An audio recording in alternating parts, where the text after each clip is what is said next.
todos los presentes. Les damos la cordial bienvenida a nuestra actividad de Michel Foucault. Le recordamos, por favor, silenciar los micrófonos para evitar interferencias durante las presentaciones.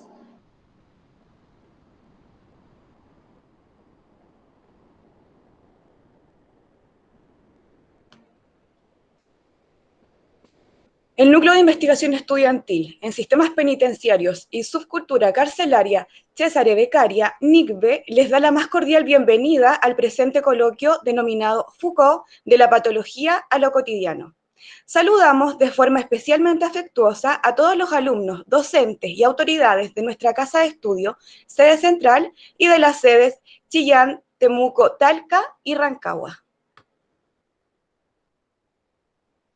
El Núcleo de Investigación Estudiantil en Sistemas Penitenciarios y Subcultura Carcelaria, Cesare Beccaria, NICBE, nace en el año 2017 al alero del Programa de Investigación y Análisis Delictual, PIAD, dirigido por el maestro Alejandro Romero Miranda, como una instancia extracurricular conformada por alumnos de Psicología de la Universidad de la República de Rancagua, destinada a reflexionar en torno a fenómenos y problemáticas relacionadas con las vivencias de la reclusión y los efectos de esta en la vida de los sujetos.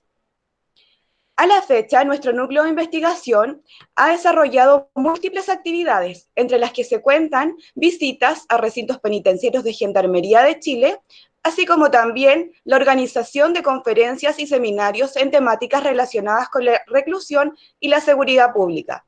En esta misma línea es donde se encasilla la presente actividad. La figura de Michel Foucault ocupa un lugar de preeminencia dentro de la filosofía y las ciencias sociales contemporáneas.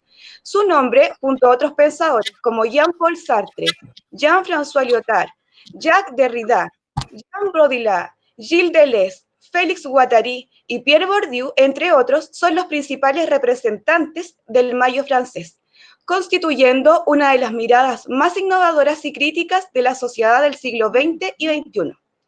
Hoy nos reunimos justamente para dialogar en torno a esta trascendencia, que abarca temas tan diversos como lo son la historia de la locura, la historia de la sexualidad, la clínica y el nacimiento de las cárceles, como se presenta en su obra célebre Vigilar y Castigar. Dentro de los mismos podemos ver temáticas que abordan la construcción de la anormalidad, la instalación de la sociedad disciplinaria y el biopoder, todos los cuales se ven determinados por el correlato central de la obra foucaultiana. A su haber, la instalación del discurso como creador y ejecutor del poder de realidad y el sometimiento, tal como lo podemos identificar en su obra Las palabras y las cosas. Para dar inicio a la presente actividad, dejamos con ustedes a la directora de Universidad de la República Rancagua, señora Cecilia Romero, quien nos dará un saludo de bienvenida.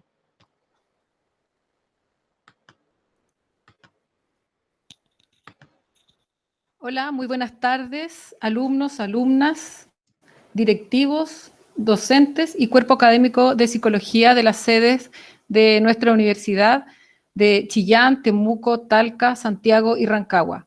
Sean todos bienvenidos al presente coloquio que el Núcleo de Investigación Estudiantil en Sistemas Penitenciarios y Subcultura Carcelaria, Cesare Beccaria, NICBE, desarrolla como parte de su Plan de Trabajo 2020. Como directora de Universidad de la República, sede de Rancagua, es motivo de profundo orgullo participar de esta actividad, fruto del trabajo de alumnos de nuestra sede, quienes, motivados por el profesor Alejandro Romero, hicieron de la reclusión carcelaria un tema de estudio y reflexión. Hoy nos encontramos aquí para reflexionar en torno a uno de los autores eméritos del encierro y las causas que lo producen, Michel Foucault, quien desde los años 70 viene cuestionando su funcionalidad en las sociedades modernas. Por tanto, a Foucault hay que escucharlo con detención y leerlo entre líneas, porque sus escritos siempre nos revelan algo nuevo de esta aparente realidad y normalidad en la que nos movemos, que a la postre es su más grande contribución a las ciencias del hombre. Reitero nuevamente mis felicitaciones a las alumnas del NICBE y agradecer a los profesores Alejandro Romero y Pedro Nugue por compartir sus conocimientos con nuestra comunidad educativa. Muchas gracias.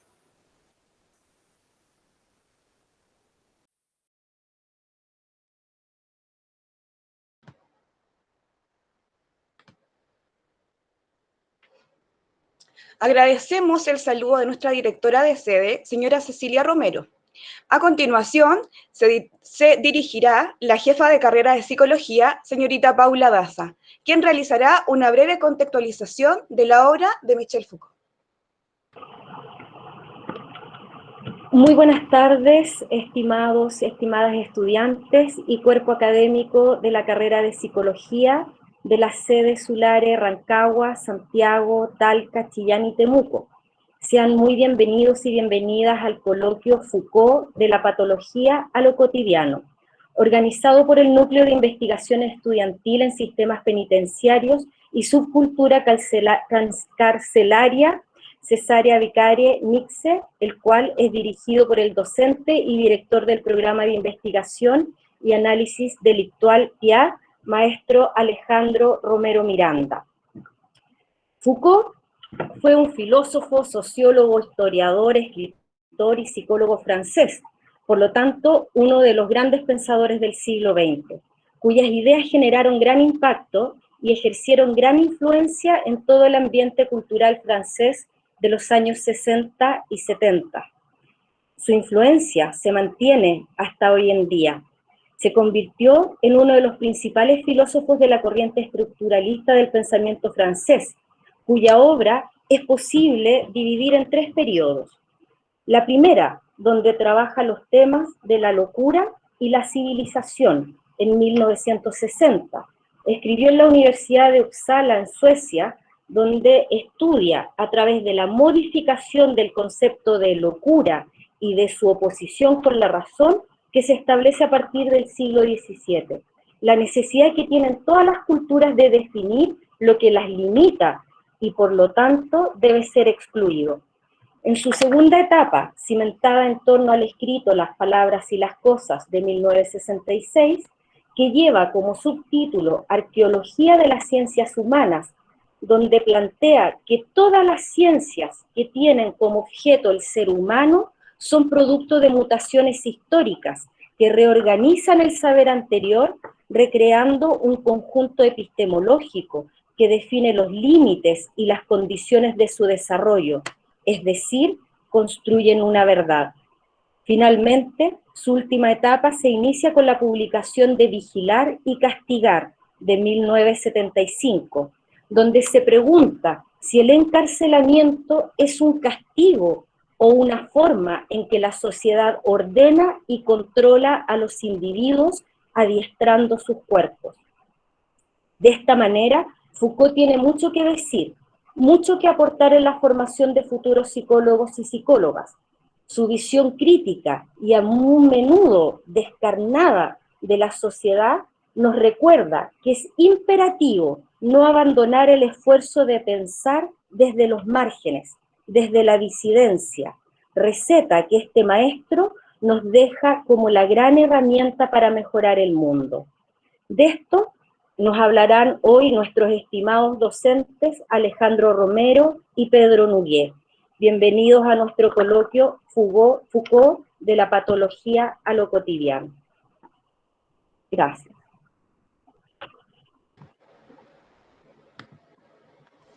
Agradecemos a nuestra jefa de carrera y continuando con el programa vamos a proceder a presentar a nuestro primer expositor, el profesor Alejandro Romero Miranda, sociólogo de la Universidad de Concepción, máster en Criminología y Delincuencia Juvenil, Universidad Castilla-La Mancha, España, director del Programa de Investigación y Análisis Delictual PIAD, Universidad de la República Rancagua, docente asociado del Cuerpo Académico de Criminología y Ciencias Forenses, Universidad San Luis de Potosí, México, docente asociado en Maestría Cultura y Drogas en la Universidad de Caldas, Colombia, investigador del Grupo SEVIN, Sociedad, Violencia y Educación del Departamento de Ciencias Sociales de la Universidad de Salamanca, España, quien nos va a presentar la construcción de normalidad y el poder disciplinario. Buenas tardes a todos los asistentes. Antes de comenzar, me gustaría saber si se escucha bien. ¿Alguien me puede levantar el dedito? Perfecto. Bueno, como dijo Paula, Cecilia, nuestra directora, y también Yesenia, la idea de mi presentación hoy día es un poco conversar sobre algunos aspectos de Michel Foucault, cuya obra es tan prolífica que de manera casi imposible, no de manera casi imposible, sino de hecho, desde la misma imposibilidad, se podría reducir a una presentación como la que yo voy a hacer. Por lo tanto, me voy a centrar en algunos aspectos que creo que son aquellos que pueden aperturar otras lecturas por fuera de este coloquio, y por lo tanto la presentación de hoy día tiene la finalidad más que nada de exponer y también de plantar la semilla respecto a algunos temas que este autor viene trabajando y que por lo tanto espero que puedan germinar en todos nuestros alumnos, ¿no? Primero partir señalando, como bien decía Paula, que Michel Foucault es posible determinar tres grandes periodos. Haciendo cuenta de esto, me gustaría partir señalando, en relación al primer pedido, cuál es el guión temático que empieza a trabajar y cómo este se va perfeccionando y cómo en alguna medida llega hasta esta última estructuración que es vigilar y castigar. Para eso voy a partir analizando, comentando una de las obras que a mi entender es una de las vitales, junto con las palabras y las cosas, que tiene que ver con el texto denominado la arqueología del saber. ¿Por qué es tan importante la arqueología del saber dentro del contexto epistemológico que desarrolla Michel Foucault? Porque él se hace una pregunta que por mucho tiempo había guiado las ciencias sociales, o había guiado el devenir incluso de la filosofía. Y esta pregunta es la siguiente. Dice, ¿hasta qué punto las sociedades se guían por la verdad? Siguiendo un poco esta dinámica de toda la filosofía griega, que desde las escuelas presocráticas trataban de determinar cuál era el elemento central que guiaba a los sujetos. O hasta qué, o versus, en contraposición de esta construcción de la verdad, hasta qué punto los seres humanos nos vamos convenciendo de ciertos argumentos para poder ordenar la realidad. Por lo tanto, el primer elemento que pone Michel Foucault a través de este texto, que es la arqueología del saber, pone en entredicho el hecho de que históricamente, a través de lo que él va a estudiar, se da cuenta de que la verdad como tal, como esta búsqueda que planteaban los griegos y que ha planteado toda la filosofía, no es más que una búsqueda incesante, dado que siempre, todo periodo histórico, no se ha guiado más que por la imposición de la verdad de algunos sujetos de poder. Es decir, esta lógica que en alguna medida nos planteaba la filosofía de que era la verdad la que movía a los sujetos a comportarse de cierta manera, Foucault, a través de sus investigaciones, la derriba y plantea que en el fondo este concepto de verdad no existe como inmanencia, sino que se va construyendo históricamente.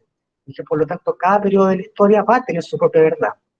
Pero lo interesante que plantea Foucault es que esta verdad entonces no va a corresponder justamente a la visión que tienen los sujetos de manera natural, sino que se va a imponer a través de un elemento que para él es vital y que va a ser la piedra angular de todo su trabajo, que es en este caso la estructuración del discurso. Lo que plantea Michel Foucault entonces es que lo que mueve la historia, por decirlo así, no es más que la lucha entre distintas ideas entre los sujetos. Cada idea se irradia mediante lo que él denomina un discurso. Un discurso en el fondo es una manera arreglada y ordenada de presentar ideas. Por lo tanto, según Michel Foucault, a lo largo de la historia, hay ideas que van primando sobre otras, y esas ideas que priman se plantean como cultura hegemónica y tienden a dominar a todas aquellas ideas que quedan, por lo tanto, sometidas a esta idea general.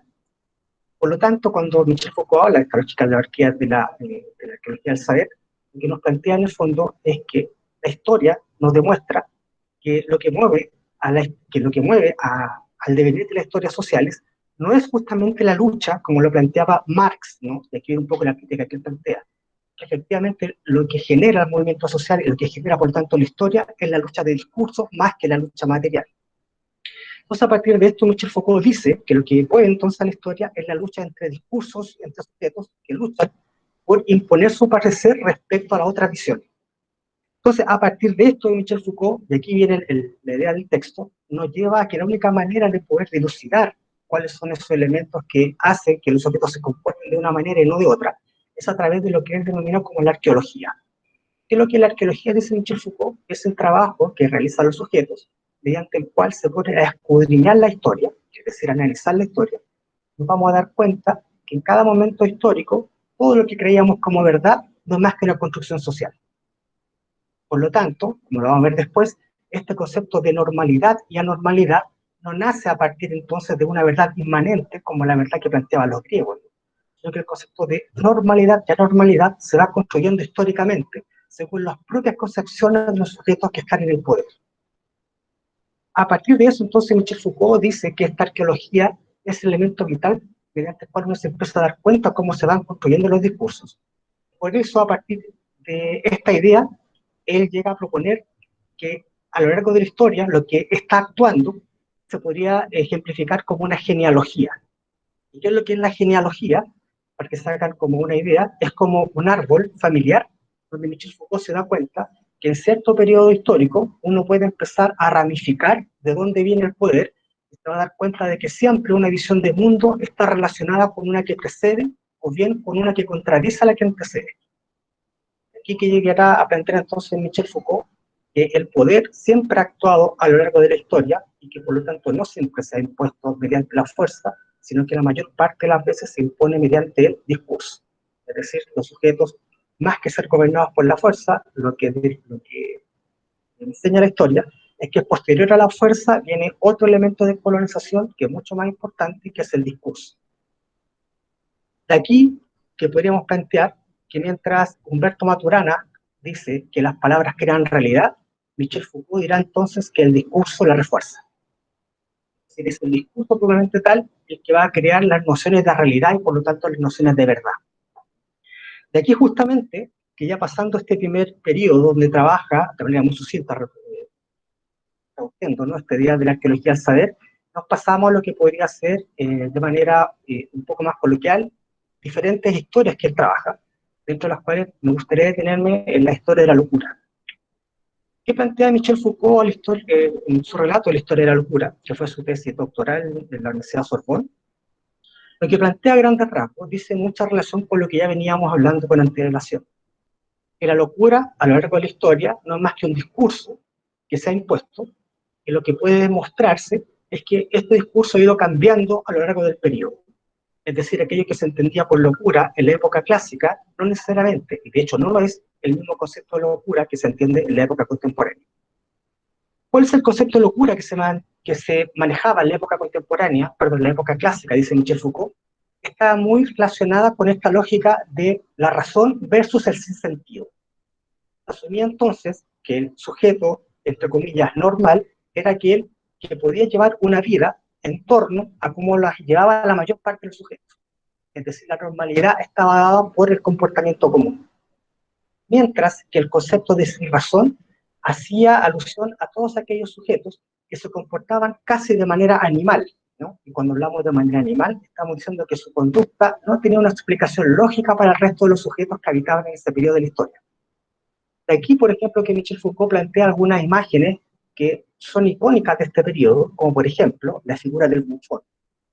La figura del bufón, que bien retrata en su texto Oda a la locura, Erasmo de Rotterdam, cuando dice a grandes rasgos que los bufones era una manera distinta de guiarse en la realidad, porque ellos se paraban desde la sinrazón, se paraban desde la locura. Era esta locura la que los podía hacer convivir en un mismo espacio entre reyes, caballeros y pobreza.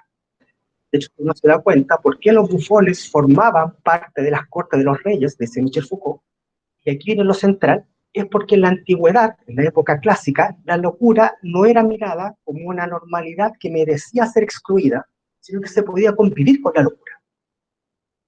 Es decir, incluso en muchos casos, la locura se planteaba como un elemento casi que bordeaba la brillantez. Y aquí podríamos citar otra figura, que es la figura del Quijote, ¿no?, que nos plantea Cervantes. El Quijote encarna esta lógica de la sinrazón, pero que a la vez da brillantez de ciertos elementos que trascienden el pensamiento del sujeto lógico. De hecho, cuando uno analiza la obra de Cervantes, se da cuenta que la mayor parte de los diálogos brillantes no los dice Sancho, que es quien encarna la lógica y la razón, sino que la mayor parte del discurso entretenido, del discurso brillante, lo da justamente el Quijote, que es ese sujeto que se para desde la razón misma. Entonces, lo que nos dice Foucault en esta época, en la época clásica, es que en este periodo la construcción que había de la locura se asociaba más bien con la conducta animal, con la conducta más bien que era poco civilizada, pero no que era mirada de una manera tan lejana del comportamiento racional y que por lo tanto se podía convivir con ella en un mismo espacio. En la medida que va pasando el tiempo, dice Foucault en cambio, y en la medida que se van produciendo algunos elementos que cambian el devenir de la historia, sobre todo con la imposición de la lógica mecanicista en el siglo XVI por parte de René Descartes, se cambia esta concepción de locura. Yo cito a René Descartes porque en el fondo, hasta antes de Descartes, recordemos que se pensaba que el ser humano se movía casi por temas distintos, ¿no? Pero una vez que aparece René Descartes, la razón empieza a ocupar un lugar primordial en la estructuración de las ciencias, ¿no? Y por lo tanto la razón pasa a ser el elemento que caracteriza a los seres humanos como tales. Entonces, a partir de esta lógica de que los seres humanos, a partir de Descartes, se asumen como la esencia y la inherencia de la razón, es que todos aquellos sujetos no viven al alero de esta nueva imagen, que es la imagen de la razón, entonces pasan a ser expulsados de la realidad y por lo tanto pasan a ser expulsados de los sitios comunes. Esto lleva entonces a Michel Foucault a plantear que en la nueva perspectiva de entender la locura, posterior a la aparición de Descartes, la normalidad, por decirlo así, o la razón, siente que ya no puede convivir con la locura, ¿no? Con esta época con esta lógica de la sin razón, básicamente porque siente que el sujeto que no piensa racionalmente, como lo hacía el Bufón, como lo hacía el Quijote, es alguien que no merece y no puede estar a la altura del sujeto racional, del sujeto que planteaba Descartes.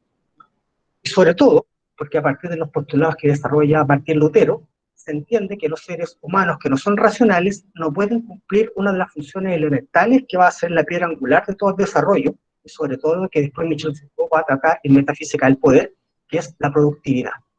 Si en alguna medida se empieza a aislar a los sujetos que presentan esta locura, entre comillas, o la locura en la edad moderna, es justamente porque ellos tienen la imposibilidad de trabajar y de ser productivos.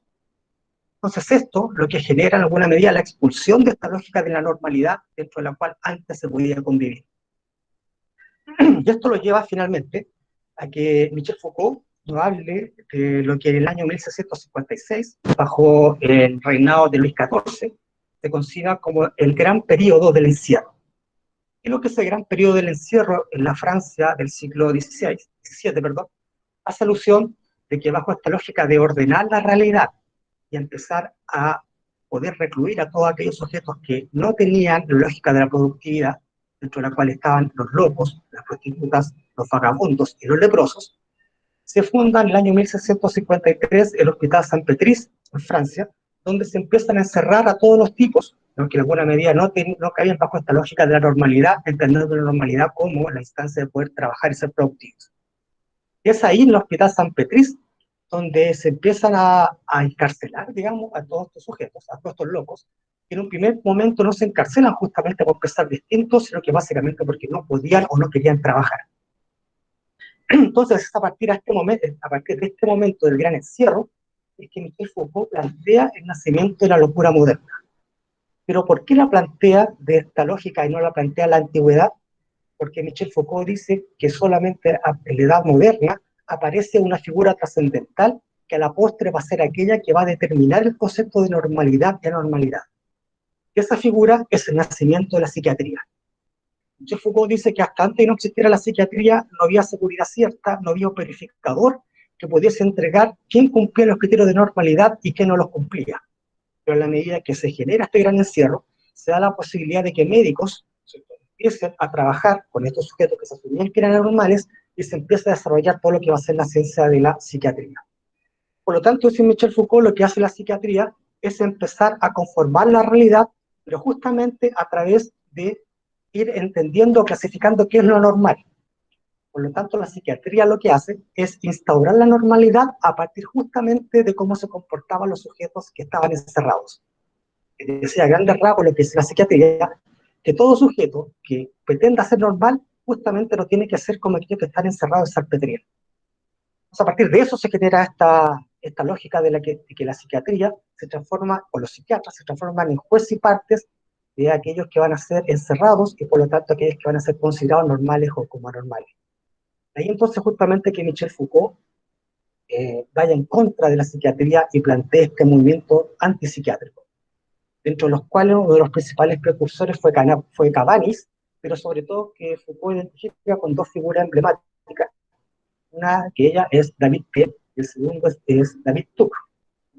¿Cuál es la importancia de estos dos médicos, que fueron aquellos que empezaron a trabajar la antipsiquiatría? Es que ellos, a diferencia de cómo se trataba a los locos en el hospital, plantearon nuevos mecanismos para poder empezar a hacerle frente a la locura. Para que se hagan una idea, en Salpetriz, cuando un sujeto ingresaba, se asumía que la locura era temporal y que por lo tanto los sujetos que estaban ahí lo estaban solamente por la lógica de poder evitar trabajar. Por lo tanto, no había elementos o herramientas clínicas para poder determinar si efectivamente el sujeto tenía alguna patología o no. Por lo tanto, eran tratados casi como carcelarios. Eran engrillados, casi en mazmorras, y por lo tanto, este hospital tenía más una impronta de cárcel que de un nosocomio. Lo que hace Pinel y lo que hace Tuck es justamente es empezar a trasladar el concepto de libertad al interior de esta cárcel, y son ellos, por ejemplo, los que permiten dar pequeños espacios de libertad a las personas que estaban internadas, y son ellos, por ejemplo, los que empiezan a entender de que las personas no podían estar con grilletes al interior del hospital. Son ellos los que empiezan a generar estos espacios terapéuticos donde un loco puede conversar con otro loco. Es esa imagen la que se transmite generalmente en los hospitales psiquiátricos, cuando el tipo lo llevan con la silla y caminan por el medio del jardín. Todos esos aportes lo hizo justamente Pinel, porque hasta antes de esa imagen lo que había era la mazmorra y era el castigo, incluso el dolor, porque se asumía que el tipo que de alguna medida sufría esta patología de la locura era quien, insisto, que no quería trabajar y que por lo tanto la única forma de poder hacerlo productivo era a través del dolor.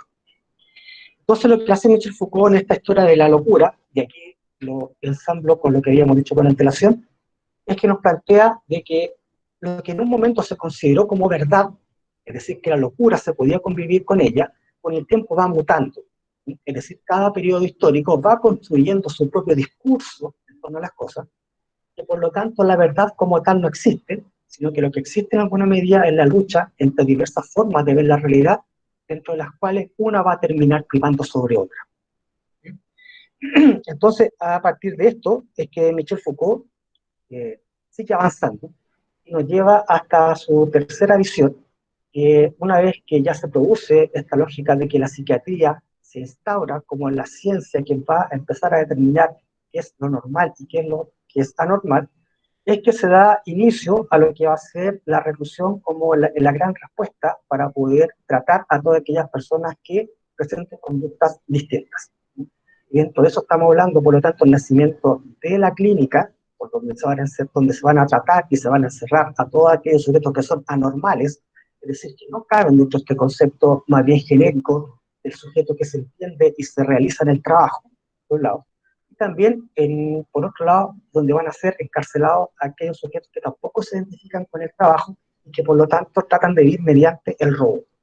Es decir, lo que dice Michel Foucault, que desde el momento en que nace la psiquiatría, se generan estos dos receptáculos para poder entender a aquellos sujetos que tienen conductas distintas. Por un lado, vamos a encerrar a los locos, a aquellos que no quieren trabajar porque su visión del mundo es distinta, viven del hedonismo, viven de esta lógica que no entienden que la única forma de poder vivir es solventándose uno mismo sus necesidades. Y por otro lado, vamos a cerrar a aquellos sujetos que no entienden que hay que trabajar y que viven del robo. Por lo tanto, Michel Foucault dice que la cárcel y el hospital van a ser los elementos esenciales donde van a convivir con los sujetos que se plantean como anormales.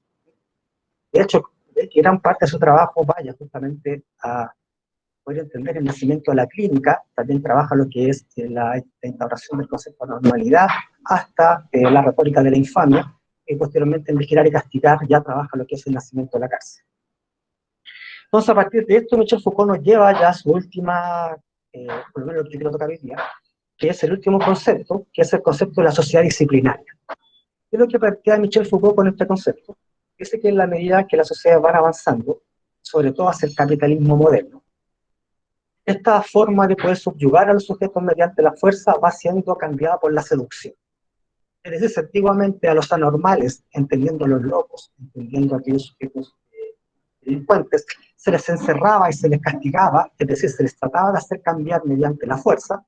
En la medida que la sociedad se aproxima al capitalismo, hoy por hoy se les trata de hacer cambiar desde adentro.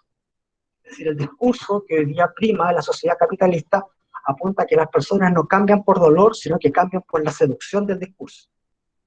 Antiguamente te dominaban por la fuerza, por el dolor físico, hoy te dominan por la seducción, y los mismos sistemas de recompensa a través de las compras y de la adquisición hacen que las personas sean mucho más vulnerables y por lo tanto ya es necesario el castigo, porque las personas de aquí, de lo trascendental, se autorregulan justamente con aquellos que antes debía ser regulado mediante el dolor. Entonces, ¿qué es lo que dice Michel Foucault mediante este concepto de la sociedad disciplinaria?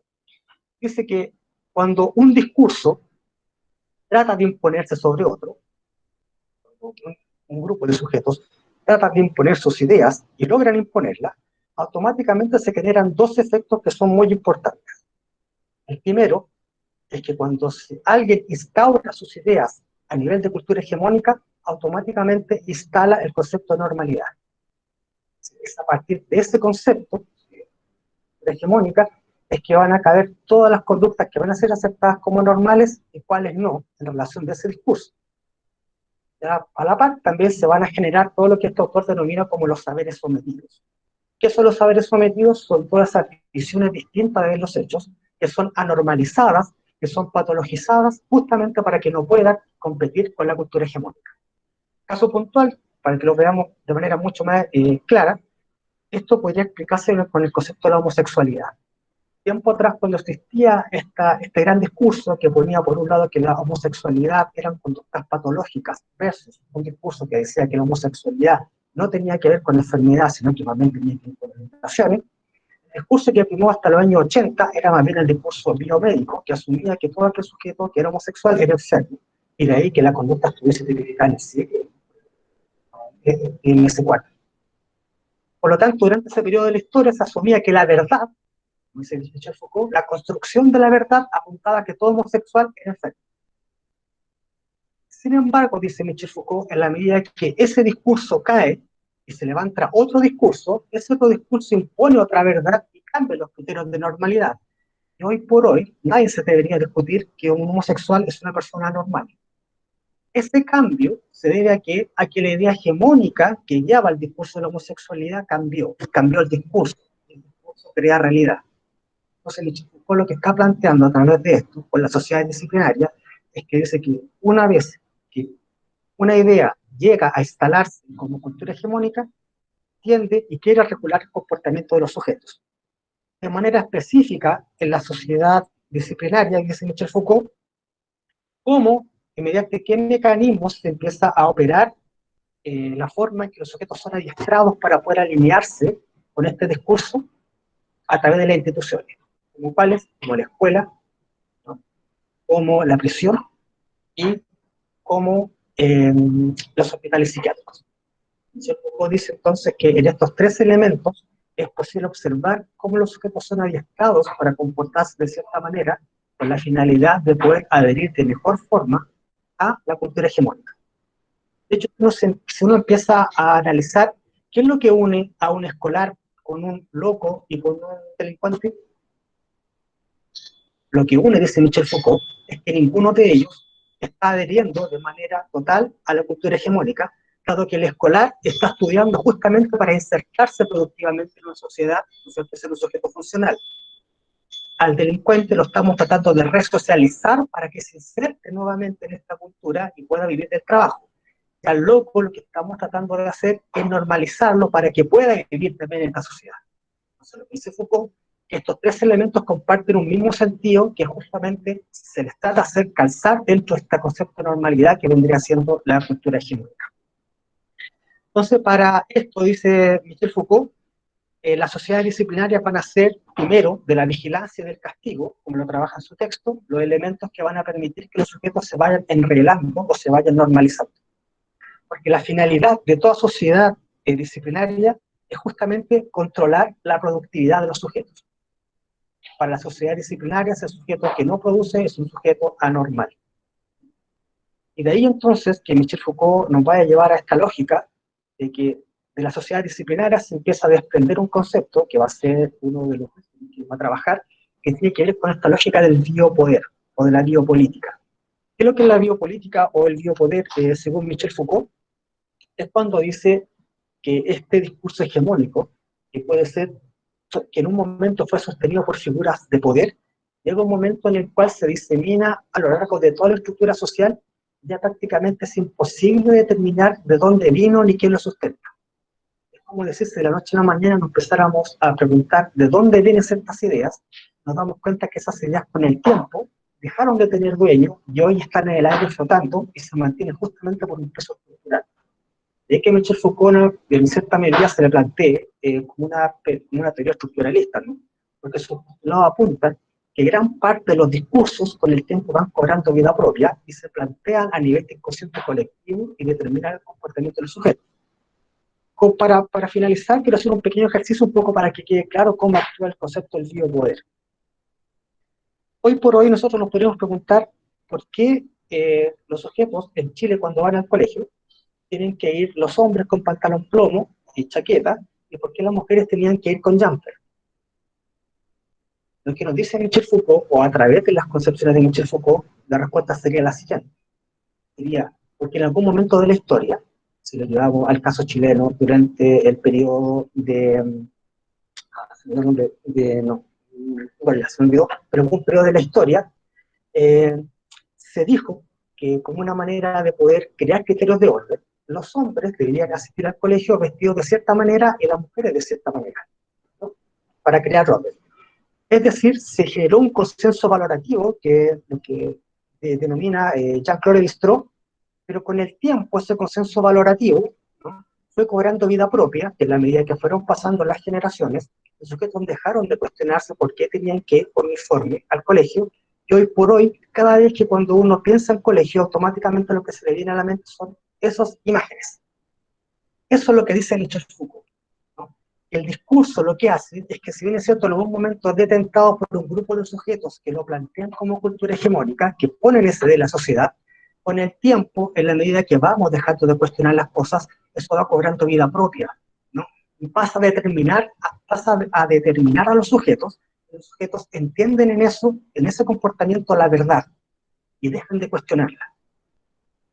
De ahí que Michel Foucault entonces llame a que la labor de todo intelectual y la labor de todo sujeto que se asuma como ciudadano es cuestionar constantemente la realidad, porque es la única forma de poder escapar de los discursos totalitarios. Entonces, lo que nos plantea Michel Foucault, o lo que yo les quise exponer en esta somera, por lo demás, conversación, es que para Michel Foucault existe un elemento transversal que es el discurso. Y lo que es el discurso es un conjunto de ideas, pero más que ideas es una forma de ver los hechos.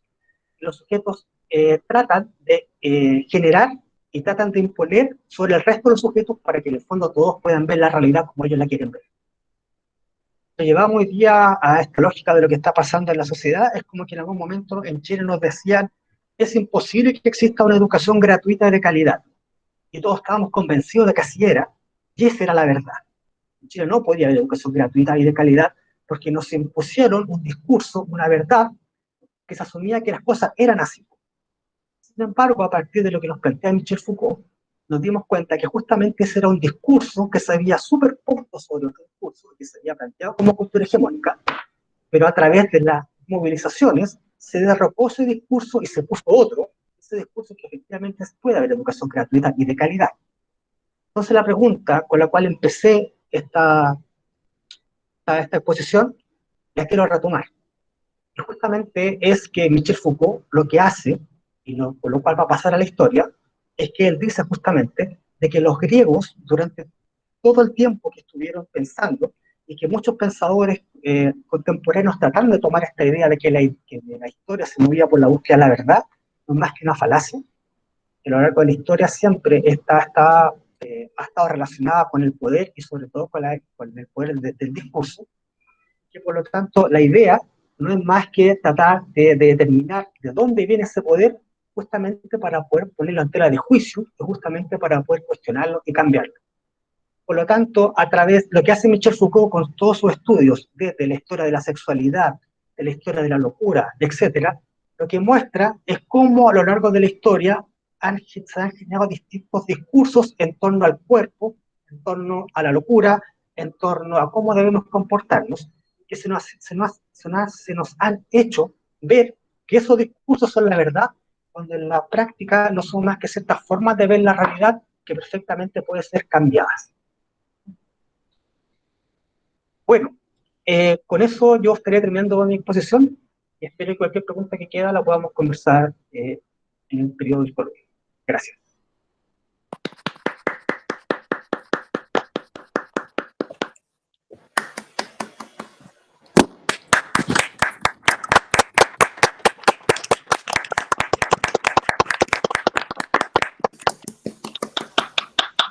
Agradecemos la presentación del profesor Alejandro Romero y les recordamos que pueden dejar sus preguntas en el chat, las cuales serán respondidas por los docentes al finalizar la actividad.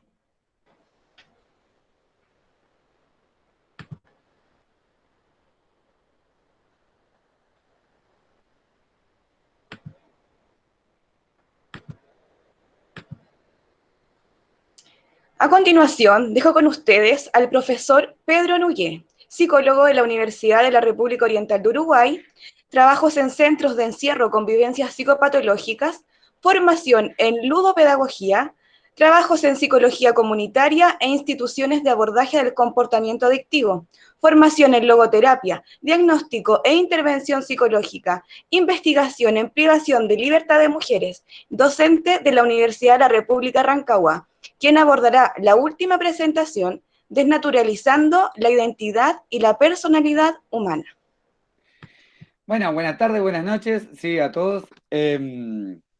¿Cómo suena raro cuando te tiran el currículum, no? Porque no es que uno suena muy bonito, es como que te dan los años, ¿no? Es como que se te caen las canas, es tipo... "Ah". Bueno, para arrancar, sí, primero agradecer obviamente al colectivo, sí, a Alejandro, Yesenia, Sandra, sí, Consuelo, y los grupos, y los otros estudiantes que estaban antes, que también, sí, los fui conociendo el año pasado. Obviamente a los docentes y a todos los profesionales que están acá, ¿sí? Y fundamentalmente a los estudiantes, porque debo admitir que como que me dio gusto empezar a ver los nombrecitos que uno va viendo abajo, que ahora uno se siente youtuber, ¿sí? De los nombres de los estudiantes, y, y siempre es algo hermoso, ¿sí? Más que me empezó a generar un recuerdo, que así es como voy a arrancar, un recuerdo de que en la actualidad, gracias a la pandemia, estoy sentado en el piso mientras estoy dando la clase, ¿sí?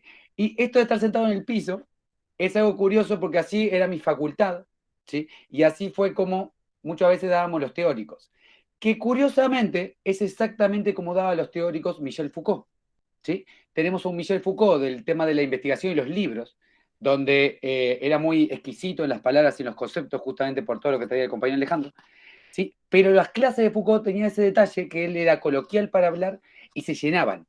Y tanto se llenaban, ¿sí?, las clases, de que tuvo problemas para poder generar sus asignaturas, que eran esos libros que mencionó el compañero, ¿sí?, que eran investigaciones que tenía que hacer para la universidad, y cómo tenía que después manifestarla, y se llenaban las clases, y él no podía ni siquiera caminar. Y una de las cosas que más le molestaba a él, contaban, era de que nunca tenía el espacio para poder contestar las preguntas, discusiones o charlas con los estudiantes por la masificación que era, ¿sí? Y miremos el lado positivo, no era que estaban obligados esos teóricos, ¿sí? Entonces, te da como ese espíritu de estudiante, de que es el estudiante que se empodera y quiere escuchar y quiere meterse, que obviamente se relaciona con este tipo de charlas, que acá no hay notas, acá no hay créditos, acá no hay ese tipo de cosas, sino en este momento lo que hay, ¿sí?, es un interés por participar en lo que es la creación de este instrumento que le vamos a llamar conocimiento, ¿sí? Para arrancar, en el tema de Michel Foucault, ¿sí? Mi facultad, sí, que se mencionó de Uruguay, ¿sí? El Michel Foucault y el Equizoanálisis, que es la corriente, obviamente con sus fundadores, que Deleuze y Guattari, que había mencionado, es transversal a todas las asignaturas de mi facultad, ¿sí? No es solamente drogodependencia, como habíamos hablado primeramente, o todas las áreas sociales y comunitarias que maneja Alejandro, sino que es transversal a todas las asignaturas, ¿sí? Porque Michel Foucault tiene ese detalle para nosotros, por lo menos los que estamos acá en esta carrera, que claro, era psicólogo, ¿sí? Es más, curiosamente, él de verdad no es filósofo, se convirtió en filósofo después, ¿sí? Sus estudios formales, y siempre pareció muy curioso, es más, se le dijo que era literario, que era esto, que era lo otro, y bueno, siempre como que da curiosidad como uno no se tiene que encasillar, sino soltarse a todas las variables que tiene el ser humano, ¿sí? Para hablar de la parte teórica, ¿sí? Michel Foucault, cuando llegó a Brasil, en su conferencia dijo: voy a ser extremadamente sincero en todo lo que les voy a decir. Nietzsche, punto. Y se terminó toda la charla. ¿Sí? ¿Con qué voy con eso? Que es imposible no mencionar a Foucault sin toda la teoría nietzscheliana, ¿sí? De Friedrich Nietzsche. ¿Sí? Porque Michel Foucault hizo todos sus estudios y sus trabajos, primero con el psicoanálisis y después con otros estudios cuando estaba en la universidad, y después dice: mis obras, ¿sí?, son un antes y después que profundicé con Nietzsche. Y bueno, y todo el esquizoanálisis, y es más, todo el mayo francés recatan a un Nietzsche, ¿sí?, que antes era como medio odiado. ¿Por qué? Porque Hitler lo había agarrado como parte de su filosofía, y de verdad rescatan a un Nietzsche que les hace poder comprender muchas de las interpretaciones y realidades del mundo. Y en el caso puntual de Michel Foucault, muchas de las obras de Michel Foucault, curiosamente, son continuaciones de obras de Nietzsche. ¿Sí? Es más, para que se hagan una idea, me imagino que la frase típica que uno se acuerda de Friedrich Nietzsche es: Dios ha muerto. ¿Sí? Y en Palabras y las Cosas, ¿sí?, Foucault dice: el hombre ha muerto. ¿Sí? Y poéticamente, al lado del río, cuenta cómo muere ese hombre, ¿sí?, normativo que traía el compañero. ¿Sí? Y poder comprender de que obviamente por la época de Michel Foucault manejaba lo que era la disciplina, ¿sí? Y cuando se muere Foucault, uno de sus mejores amigos de Deleuze, ¿sí?, dice: esta disciplina de verdad tendríamos que llamarla control. ¿Sí? Y en el mundo que vivimos ahora es el mundo del control, ¿sí?, que por suerte nosotros ya no vivimos más en ese mundo de control. Ninguno de nosotros tenemos un celular con GPS que dice dónde estamos. Entonces, por suerte, ha cambiado, ¿no?, dentro de lo que es la construcción cotidiana de todos los días. Dado eso, y a mí me cuesta muchísimo hablar poco, así que voy a intentar llevarlo a la hora, ¿sí? Voy a empezar con unas diapos, ¿sí?, que son como un jueguito dentro de lo que van a ser estas charlas de Foucault, ¿sí? Compartimos ahí la diapo, ¿sí? Bien. El título de verdad apunta más que nada a que manejemos conceptos de Foucault, ¿no? Desnaturalizando es porque Foucault no es el único, sino que en esa época estos mismos autores que manejaron, ¿sí?, empezaron a ver de que lo normal, ¿sí?, era simplemente una imposición de poderes, ¿sí?, como planteaba el compañero. Entonces, por ejemplo, Foucault dice: lo natural, ¿sí? Voy a usar el ejemplo que trajo el compañero. Naturalmente somos heterosexuales. Y después descubrimos que no era naturalmente que éramos heterosexuales, pero nos hicieron creer que era naturalmente, ¿sí? Y así con todas las cosas que teníamos de condicionantes, ¿sí?, manejábamos lo que era natural, ¿no? Natural, siempre fue así, ¿sí? Yo trabajo en una comunidad terapéutica de adicciones, ¿sí? Y saludo a un compañero que también está de trabajo, Diego Toro, artista también de una de las obras que voy a mostrar, que siempre nos dicen las personas después de 10, 20, 30 años de comportamiento adictivo: pero profe, yo siempre fui así. El siempre fue así es lo mismo que nosotros le decimos: es natural. Obvio que es así, ¿sí? Obvio que cuando llego a mi casa tengo que tener la comida pronta. Ay, obvio. ¿Cuál es la lógica? Obvio que si un viernes de noche tengo que consumir alcohol. Obvio, si es lo normal, ¿sí? Es lo natural. Y después descubrimos de que ese obvio, eso es lo natural, ¿sí?, tiene que ver más con una estructura de condicionamiento que ahora vamos a ir jugando con ellos, ¿sí? La primera obra, ¿sí?, es, si se puede ver, la primera obra es La Menina de Velázquez, ¿sí? ¿Por qué elegí esta obra? Por una cosa curiosa. Foucault hace todo un trabajo de Las Meninas de Velázquez en su libro, para así las cosas, y hay un detalle muy importante para introducirnos en lo que es esta temática: que si ustedes ven a un pintor que está mirando hacia como a nosotros, ¿sí?, esa mirada que nos está observando y analizando, ese es Velázquez, ¿sí? Y Velázquez era un pintor de medio pelo, que no muchos lo respetaban, ¿sí?, y se dibujó a sí mismo, pero para buscar de que la nobleza lo contratara y poder ser famoso, ¿sí? Y por eso fue que se pintó, ¿sí? Y ven todo lo que es la parte de la nobleza, que son las meninas que están adelante, ¿sí?, que nos están mirando también al público, ¿sí? Y con este efecto nos hacen un efecto de que somos parte de, ¿sí? Esto es parte de, obviamente, de todo lo que tiene que ver con la psicología, el área social en sí, que todo nuestro trabajo del área social, ¿sí?, Foucault nos va a decir, va a estar sujeto de.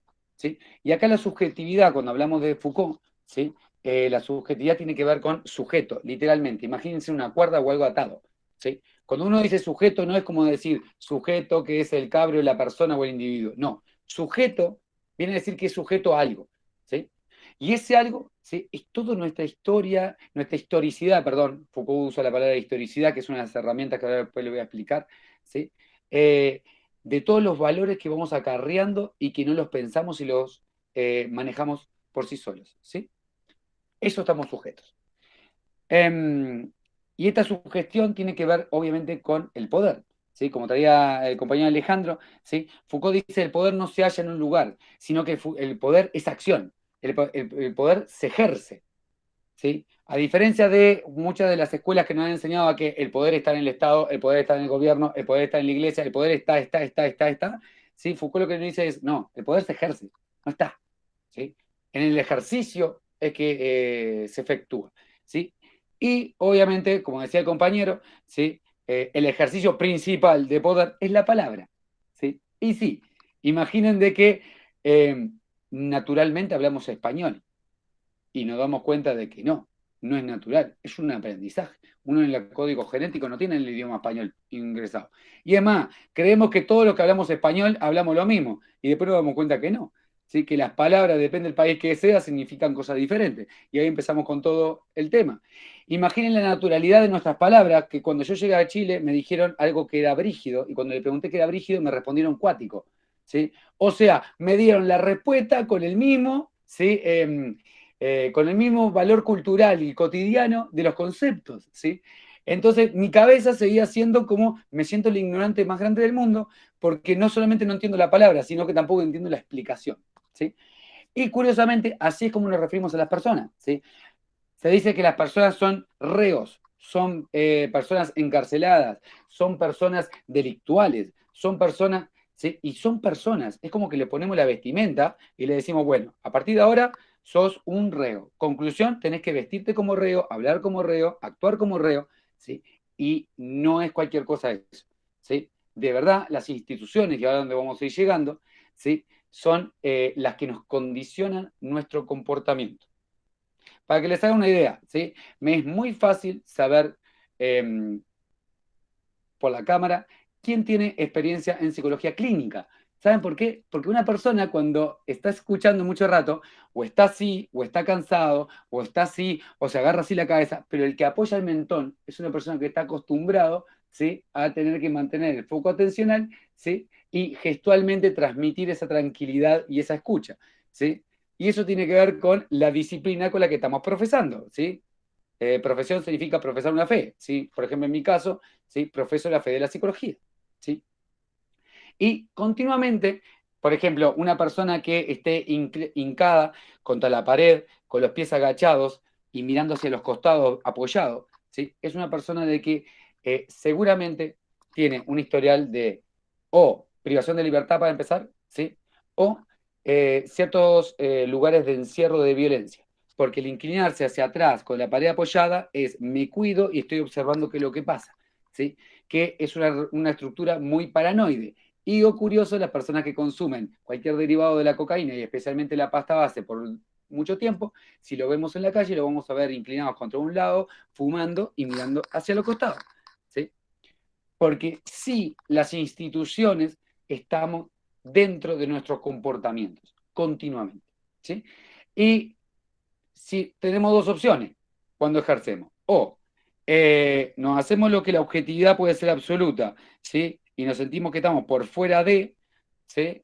Que no nos sirve mucho, o podemos hacer como la pintura de Velázquez y saber de que yo voy a influir y la otra persona me va a influir a mí, entonces acepto mi ser sujeto y creo con eso. Que Deleuze después lo profundiza en el esquizoanálisis diciendo, no solamente eso, sino que metámosle otra vuelta, la resonancia, ¿sí?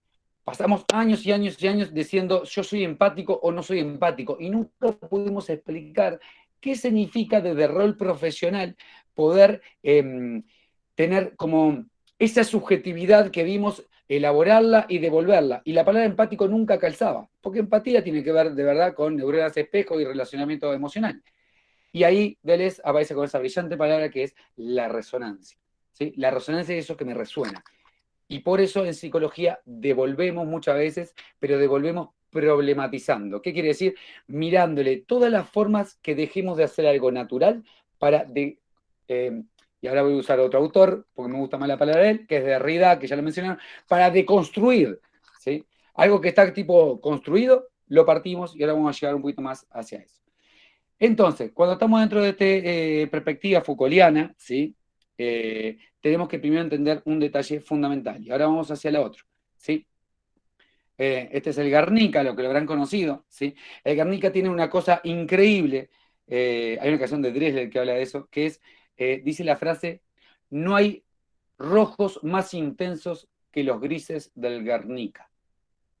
Porque el Guernica fue creado justamente como una denuncia hacia una guerra, una matanza que se había tapado en los periódicos, ¿sí? Y si uno ve el Guernica y conoce esa historia, ¿sí? Ves la sangre, ves el dolor, ves el grito en el Guernica, ¿sí? ¿Por qué estoy trayendo esto? Porque Nietzsche, y obviamente Foucault también, y Derrida también, y todo este mayo francés, una de las cosas que quebró con todo es, para acceder a la realidad siempre va a ser interpretación. Derrida diría, nada escapa al texto, ¿sí? Foucault, Nietzsche, siempre da como esos ejemplos que poéticos, por eso me gusta capaz que más Nietzsche, ¿sí? Y da esos ejemplos poéticos que lo que nos dicen es, la única forma de que vos creas que estás viendo la realidad no es más que tu fantasía que está elaborando lo que está pasando. Y si nos ponemos de acuerdo, entonces es realidad. Y si nos ponemos de acuerdo, diría Foucault, bueno, le tilda el de loco. Excepto de que esa locura, después digamos que es excelente, entonces dejó de ser loco, ¿sí? Todos estamos de acuerdo que Julio Verne era un loco y ahora es uno más que dijo cómo hacer estas cosas, era obvio. La obviedad a veces tiene que ver más con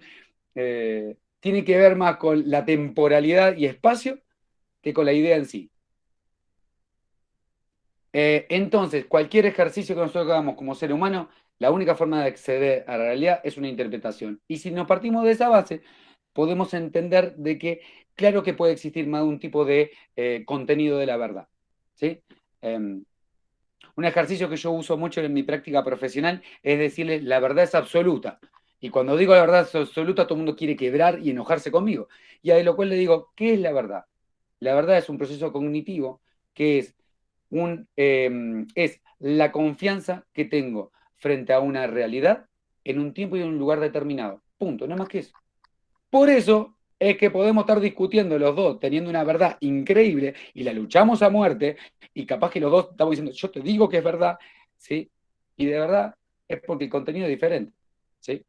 Es más, para ese tipo de estudios, sí, todo lo que trajo el compañero Alejandro de justamente cómo el discurso y el debate y la discusión generan lo que son rangos de nuestra vida.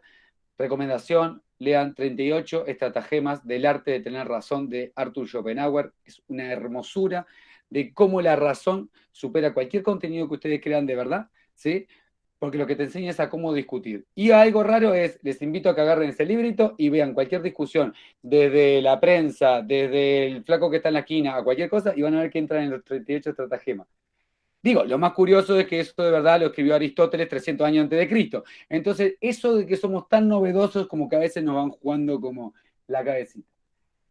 Y como finalizar para la parte de la interpretación, sí, debo admitir que cuando Alejandro empezó de la mitad para adelante a explicar todo lo que es la sociedad de poder y cómo el poder construye a través de la represión nuestras ideas de vivencia, ¿sí?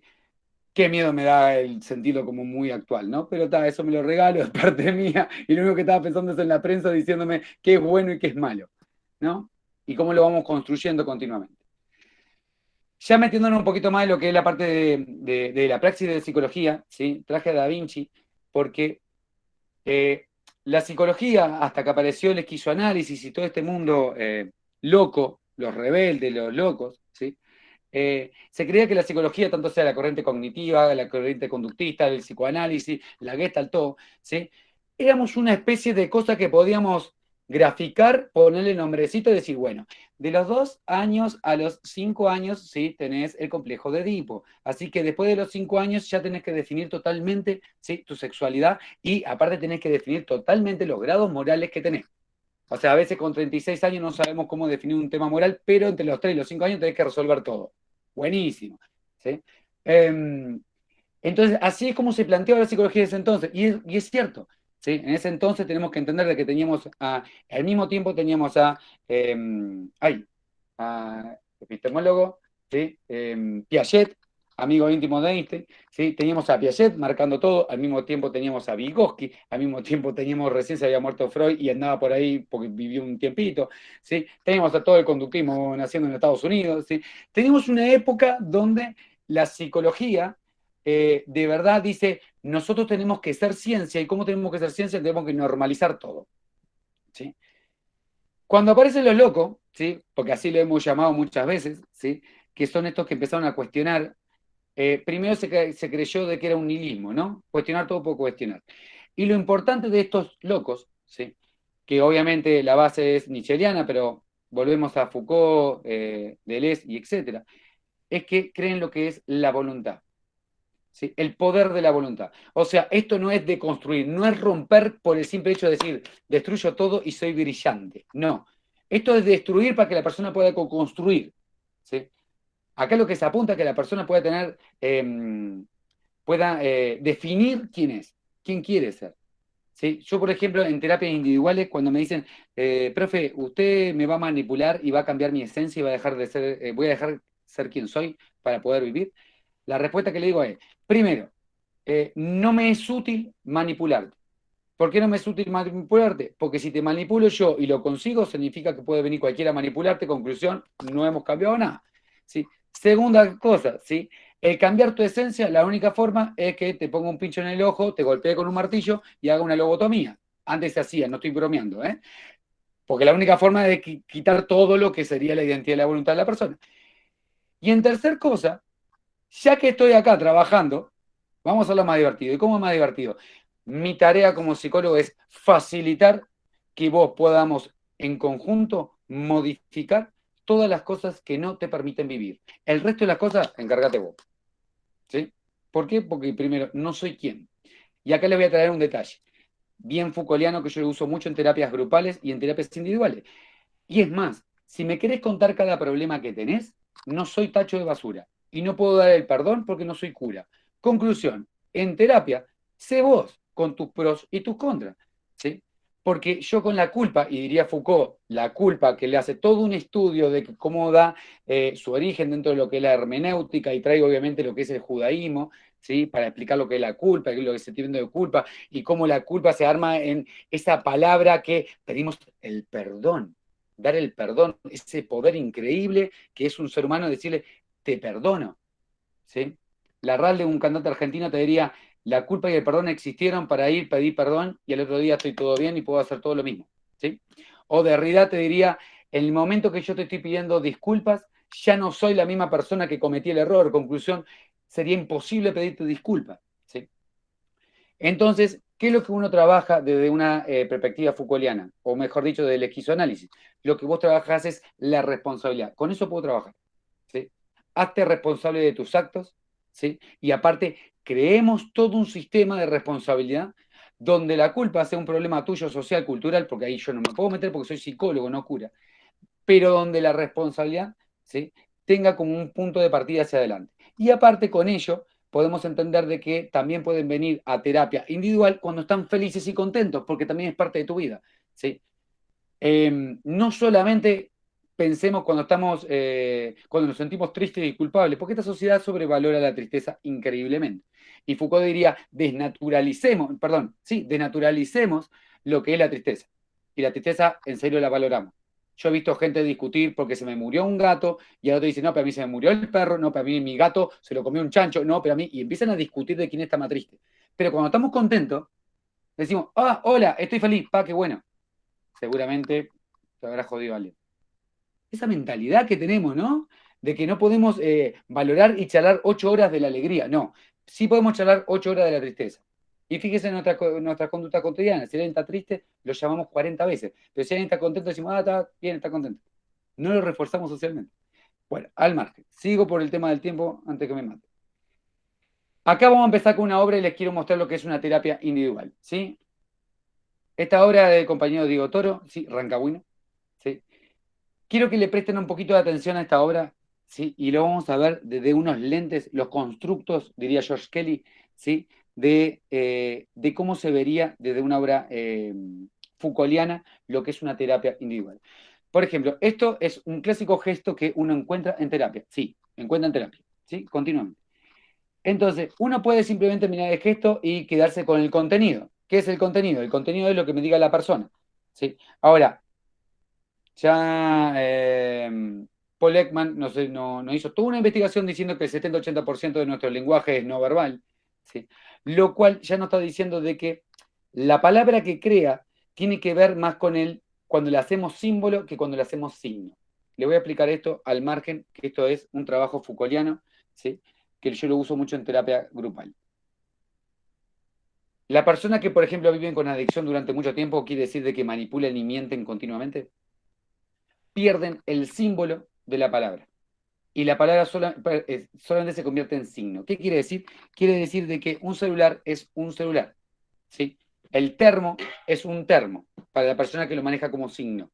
El que lo maneja como símbolo, un celular es el contacto todos los días que tengo y más ahora en cuarentena porque es el momento donde me puedo estar comunicando con la gente y por eso si se me rompe es como que pierdo mi vida. Toda la parte emocional que le puse. Un termo significa tengo terrible ganas de tomar mate, sí, porque estoy totalmente condicionado porque el mate es parte del estudio, ¿no? Y esto nos pasa muchas veces en nuestras vidas, de que convertimos los símbolos en signos de nuestras palabras. Y por eso, y cuando creamos que no, les invito a que vean una pareja que lleva 10 años juntos y aparte están peleados porque continuamente están cansados uno con el otro, que le dicen, te quiero mucho, sí, yo también te quiero. ¡Pah! A lo seco. La palabra se transformó en signo, ¿sí? Es más, repito porque estoy condicionado moralmente en esta sociedad a decirlo. Ahora, si alguien va y te dice, te quiero mucho, vos sabés que yo también te quiero. De verdad te quiero. Cambié el tono de voz y ya te decir, le da una resonancia que dice, me siento que soy. Ahora veamos esto con los gestos, ¿sí? En Vigilar y Castigar hay un texto que es muy interesante que se llama Cuerpo Dócil. Y en Cuerpo Dócil justamente nos habla de cómo las instituciones nos atraviesan nuestros gestos, ¿sí? Y por favor, el que se quiera tirar liberal, les invito a que miren un espejo, vean la ropa que tienen, el peinado, si lo tienen para un lado, para el otro, si lo lente lo tienen arriba, abajo o la mano, y les apuesto de que eso tiene que ver con un tema de instrucción que te obligaron a hacerlo. Y si creen que no, que uno se elige por sí mismo, ¿sí? Vean de que si me visto de tal forma, me siento aceptado en tal grupo, y si me visto de otra, me siento aceptado en otro. ¿Sí? ¿Por qué? Porque son parte de las negociaciones que hacemos para tener una vida sana, una vida adaptable, una vida gregaria por naturaleza, pero todo eso fue creado con la palabra, y como fue creado con la palabra, ¿sí? Nació antes que ustedes nazcan, ¿sí? Y aparte va a continuar después que ustedes se mueran, ¿sí? Esto no es una visión nihilista, no es que está todo mal, es que no discutamos si somos más independientes o menos independientes de la sociedad, aceptemos, sujetémoslo y modifiquemos la sociedad en conjunto, ¿sí? Rápidamente les cuento una anécdota, ¿sí? Todo el mayo francés y cuando empezó el tema de llegar a lo que son la privación de libertad, Foucault y Deleuze y todo, esperaban afuera de las cárceles, esperaban que una persona saliera, ¿sí? Y los invitaban a una especie de carretas en las casas y con eso le daban información. Hay una autora argentina, Esther Díaz, que ahí la mandamos. Esther Díaz decía, la privación de libertad ya hacía muchos años de que era tan complicada como ahora la discutimos. La diferencia es que antes del mayo francés, ¿sí? Ningún nene de bien, ¿sí? Terminaba en privación de libertad. Entonces nunca se cuestionaron eso que pasaba. Pero por el mayo francés, muchos terminaron una noche, 2 noches, una semana, y ahí empezaron a hablar con otra realidad. Y esa otra realidad fue integradora y le modificó. Y así fue como descubrieron lo que estaba pasando. ¿Sí? Si entendemos esta foto, volvemos a la foto para hacer un ejercicio terapéutico, ¿sí? Esto es la persona que me llega, lo que podemos ver y deconstruir es Chan. ¿Sí? Y si vemos eso, podemos focalizarnos ahora en quebrar y dejar de ver la Gestalt que acabamos de ver global y empecemos a deconstruir. El brazo que está acá, primera imagen, me está hablando de defensa, ¿sí? Si me está hablando de defensa, es una persona que se está sintiendo atacada, ¿sí? Aparte, si ustedes ven el dibujo, hay tensión, y si hay tensión, es voluntario la defensa, ¿sí? Conclusión, la persona, apenas vemos ese gesto, vemos que hay un ataque. Si vemos la imagen 2, la imagen está cerca de su boca. Conclusión, está defendiendo, ¿sí?, lo que es su identidad, ¿sí? Hay muchos estudios que muestran cómo la parte de la identidad más reflejada en el cuerpo humano es la cara, ¿sí? Por eso es que las maras en El Salvador, ¿sí?, cuando dan su identidad a los grupos de pertenencia, se tatúan la cara, ¿sí? Porque la cara es como el clásico dicho, la cara no se toca, ¿sí? Es toda la identidad, ¿sí? Abajo empezamos a ver un gesto totalmente solitario, que es la mitad de la cara, y ahí hay una expresión de tristeza.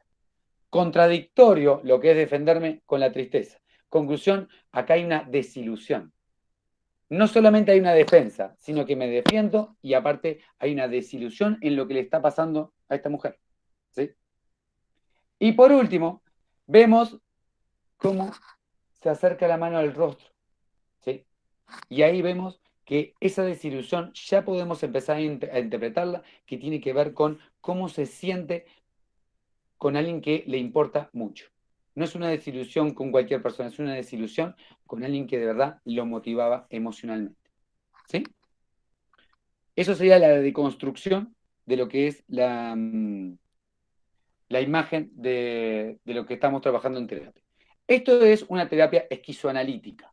Se llama así, esquizoanalítica de esquizoanálisis, ¿sí? Bien, para no irme mucho por la rama, porque ya veo que se me está yendo el tiempo, ¿sí? Volvemos a la imagen original, ¿sí? Y podemos ver cómo la interpretación se puede modificar, depende cómo la leemos.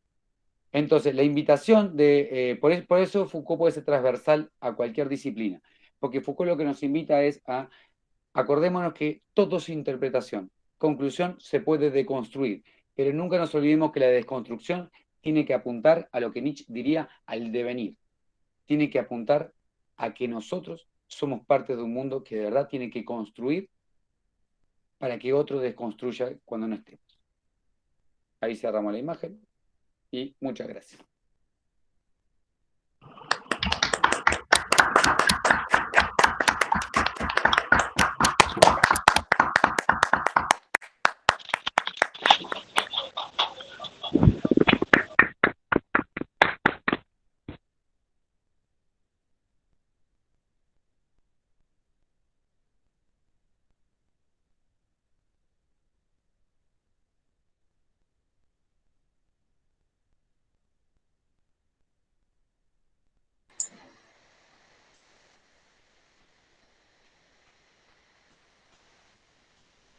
Agradecemos la presentación de Pedro, ¿ya?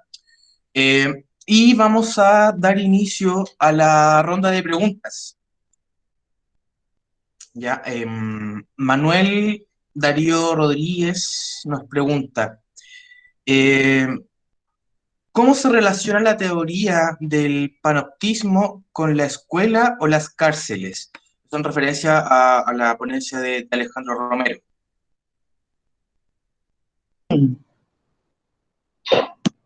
Bueno, gracias. Voy a ser como el ministro de Salud y voy a dar gracias por la pregunta. Eh, bueno, contarte primero que nada que el sistema del panóptico es, en esencia, apunta no tan solo a lo que es el control del cuerpo, sino que también al control de los espacios. Para poder tener en consideración esta lógica, hay que un poco remontarse a cuáles son los sistemas previos carcelarios antes del panoptismo. Entonces, en ese sentido, hay dos grandes modelos, ¿no? El primero fue el creado por los cuáqueros en el año 1730, que fue el primer modelo de cárcel que se crea a nivel mundial, que es conocido como el modelo de Filadelfia. Aquí apunta el modelo filadélfico, que a grandes rasgos los sujetos se les recluía con la finalidad que a través de la religión los tipos pudiesen cambiar, y por lo tanto la terapia estaba destinada a qué? A la expiación de las culpas, por un lado, y también al aislamiento. Es decir, el primer sistema, conocido como Filadelfia, asumía que la terapia estaba marcada por la reclusión y que en ese instante de reclusión el tipo iba a encontrar la iluminación consigo mismo, que por lo tanto eso le iba a hacer cambiar de trayectoria delictiva y lo iba a llevar a identificarse con la cultura hegemónica siguiendo Foucault. Posteriormente a este modelo de Filadelfia, que es un modelo gringo, ¿no? Encontramos un segundo modelo norteamericano, Yankee, que es el modelo de Ausburn. Aquí apunta este modelo, que a diferencia del anterior, deja de lado un poco la expiación de la culpa y cambia esta lógica de rezar o de orar con la finalidad de poder generar una reflexión, y eso es cambiado por la terapia del trabajo. Es decir, el modelo ausburiano lo que hace es que mantiene la reclusión aislada de los sujetos durante muchas horas al día y los saca justamente para que puedan cumplir alguna función terapéutica mediante el trabajo. Estos dos modelos, si uno los mira, lo que planteaban era el control del cuerpo, básicamente de los sujetos. Nos dimos el control del cuerpo. La idea era que encerrando al sujeto se quería tener control de la conducta que éste tenía y también mediante esta conducta poder hacer la reflexión interna. Es decir, la focalización de la reclusión estaba en el cuerpo. Sin embargo, a través de la teoría del panóptico de Jeremy Bentham, lo que se produce es, aparte de poder controlar el cuerpo de los sujetos, también viene esta lógica de controlar los espacios. Es decir, que los sujetos durante todo el tiempo, o la mayor parte del tiempo, estuviesen vigilados, ¿no? ¿Qué implica esto entonces? Que el sistema de Bentham supone entonces la creación del panóptico, ¿no? Que es esta, por dar una denominación, este faro que está al interior de un recinto, donde por el lado está rodeado de cárceles, y al interior hay unos observadores que todo el momento están mirando de frente a la sala, pero perdón, a la celda, pero con la pillería es que los vidrios son polarizados, entonces ningún recluso sabe en qué momento lo están mirando. Entonces, como en ningún momento sabe que lo están mirando, cada uno cree que lo están mirando todo el tiempo, y por lo tanto los sujetos tienden a comportarse mejor porque sienten que está siendo observado. Esa idea del panóptico, de la supervisión constante, hace que los sujetos se autorregulen. A diferencia de los sistemas anteriores, donde la vigilancia era puntual, los tipos, cuando no eran vigilados, podían hacer lo que quisieran. Si eso lo llevamos a la lógica del colegio, lo que plantea es que bajo el modelo panóptico, obviamente se podría plantear que los chicos, al estar dentro de una supervisión donde sientan que están la mayor parte del tiempo controlados, obviamente su conducta puede estar mucho más sujeta a control. De hecho, hay un estudio bastante interesante que lo plantea Bandura con la idea del muñeco bobo. ¿Cuál es el muñeco bobo de Bandura? Que hay un muñeco inflado, donde a los niños les piden que golpeen al muñeco. Entonces ninguno lo quiere golpear mientras está el profesor en la sala, pero cuando el profesor se va, los chicos le pegan patadas y le pegan combo al muñeco. Vuelve el profesor y le dice, ¿quién golpea el muñeco? Y nadie dice nada. Y lo que dice el profesor dice, bueno, para ratificar esto voy a dejar en el fondo a Pedro, que es un amigo imaginario. Entonces Pedro, cuando yo vuelva, me va a decir quién le golpeó. El tipo sale y ningún chico le pega al mono.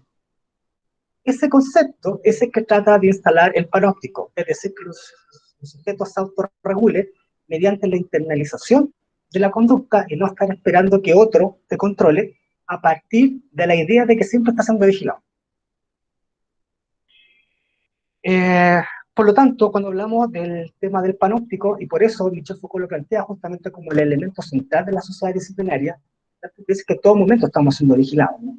Sobre todo, como lo ha planteado después en el texto La microfísica del poder, es que en la medida en que los sujetos ya no estamos siendo controlados por el castigo ni el dolor, sino por la seducción, sobre todo en el sistema capitalista, es que nos empezamos a autorregular. Es decir, el panóptico genera su trabajo en la medida en que el sujeto siente ya no que lo están vigilando, sino que se empieza a autovigilar. Es decir, internaliza el control de manera tal que ya no necesita un custodio. Él se transforma en el mismo jefe que posteriormente Byung-Chul Han va a plantear, ¿no es cierto?, como este concepto de la autoexplotación. Eso. ¿Hay otra pregunta? Alejandro, quería aportar un poquito. Solamente aportar un ejemplo, ¿sí? Es técnicamente como en la actualidad los salvoconductos, y si no te agarran, ¿sí? Esa es la primera medida, ¿sí? De que solamente puedes sacar 2 salvoconductos y tenés que estar condicionado en eso, porque si no te pueden agarrar en la calle, ¿sí? Etcétera, etcétera. Y si lo mantenés mucho tiempo, después no voy a necesitar el salvoconducto, sino que ya se empieza a generar como una persecución dentro de lo que es y me regulo. Esa es la idea, ¿no? Me regulo comportamentalmente por haber mantenido durante mucho tiempo lo que era esa funcionalidad con el salvoconducto actual.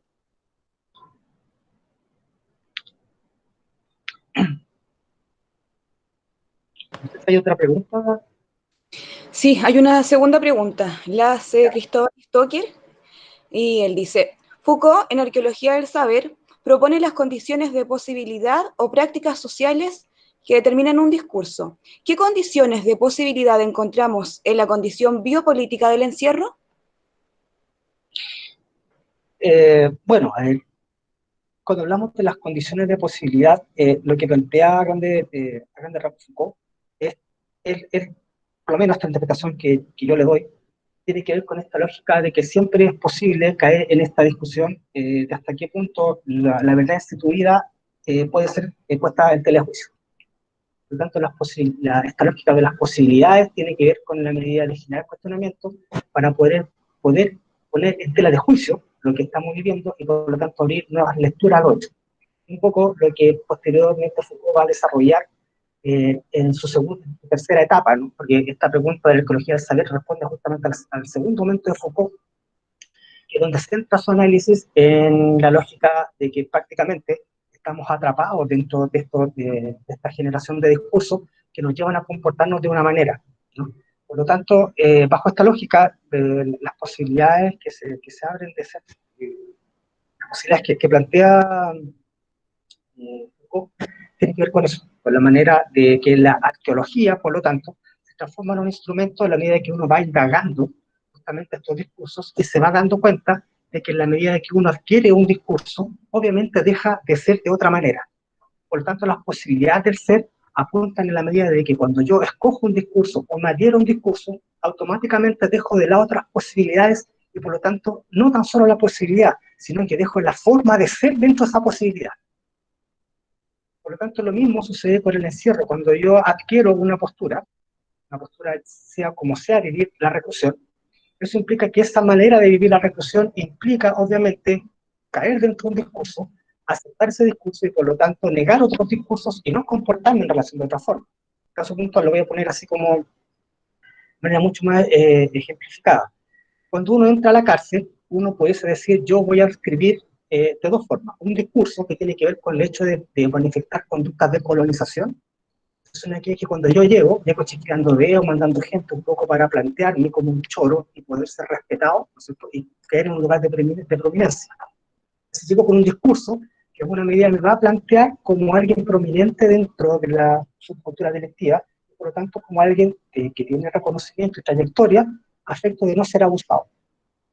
Sin embargo, también puedo llegar, sobre todo si no tengo experiencia, con el cartel de Perkin, es decir, cuando llego, yo como soy sumiso, y lo que van a hacer, me van a pescar, me van a mandar, y en el mejor de los casos, me van a pegar, ¿no? Cuando uno es tribuno, o cuando uno opta por una forma u otra, lo que tiene que hacer es empezar a vivir la reclusión desde el discurso que ha adoptado.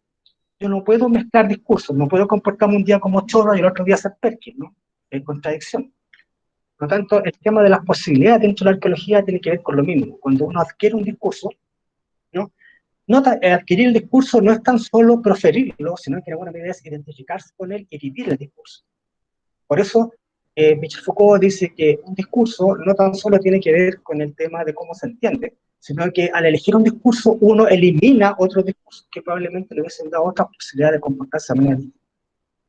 Si no quieres algo, Pedro, puedes complementar con algo o... No, solamente como para llevarlo más al mismo ejemplo, así no les tiramos mucho, ¿sí? En los hospitales psiquiátricos y situación de calle pasa exactamente lo mismo, ¿sí? Me quiero referir de que los hospitales psiquiátricos, ¿conoces este clásico gesto que nosotros tenemos como marcado? Como que esto es un gesto de hospital psiquiátrico, ¿sí? Curiosamente es un gesto que responde solamente a un tipo de cuadro clínico y van a encontrar a 40 personas haciendo lo mismo, que es imposible que todos tengan el cuadro clínico. Pero al hacer esto, ¿sí? Estoy diciéndote, estoy re loco, así que si estoy re loco, tenés cuidado conmigo. Entonces no me vas a robar los cigarros, no me vas a robar mis cosas cuando las tengo. Estamos hablando de hospital psiquiátrico, ¿eh? ¿Sí? Y en situación de calle muchas veces pasa lo mismo. En situación de calle, cuando ingresan, por ejemplo, a refugios o centros nocturnos, ¿sí? Modifican todo su discurso de cómo se plantean, especialmente de, yo escucho voces todo el día y la voz me dice que te tengo que matar, y la voz me dice, y tengo que mantenerlo, y no es cierto, no es un proceso alucinatorio delirante. Pero curiosamente, después que pasa un año, ¿sí?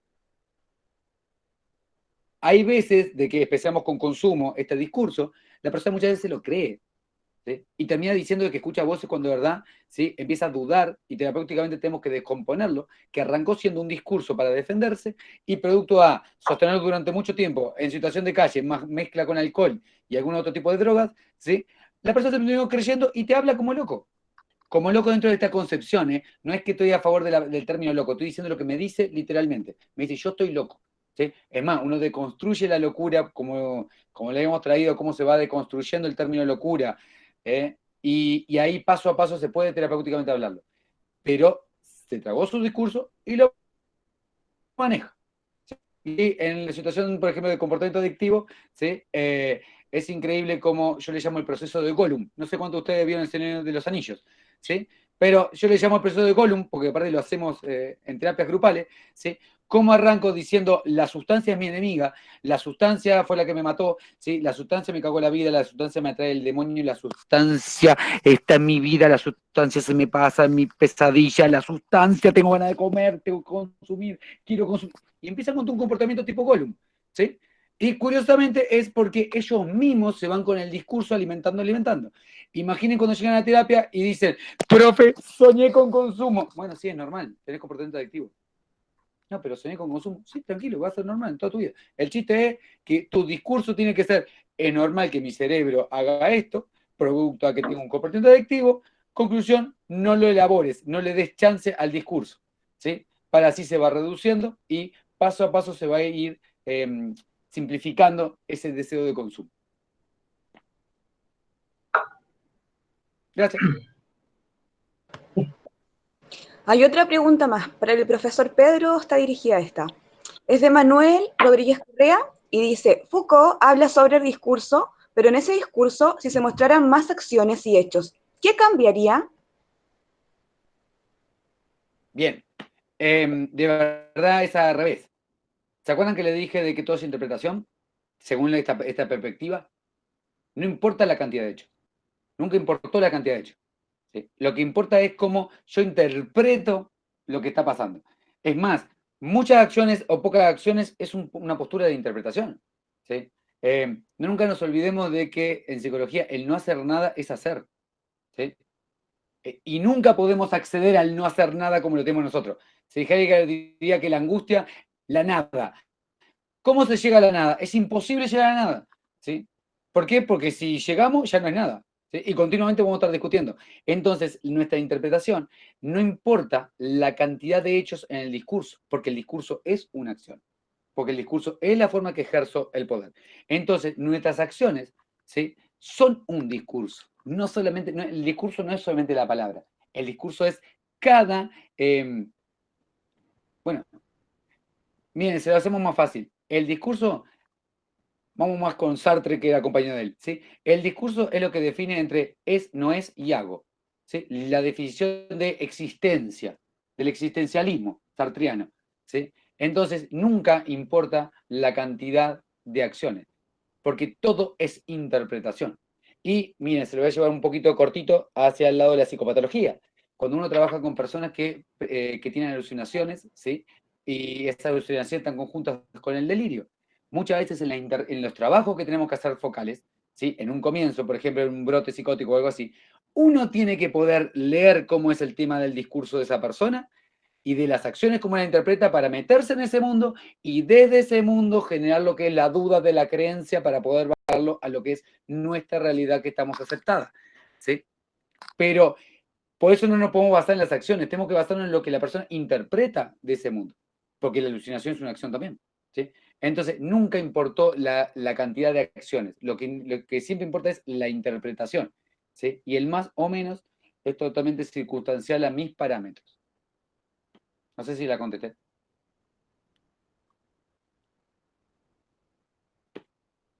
Alejandro.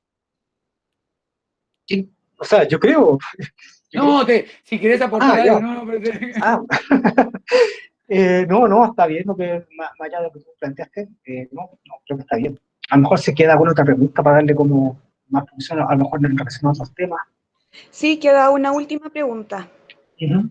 Es para el profesor Pedro, de Diego Toro. Dice, comprendiendo que Foucault, siendo homosexual, construye su historia de la locura y la historia de la sexualidad, sabiendo que la patologización de la homosexualidad fue hecha en el DSM-3 a mano alzada, Sociedad Disciplinaria.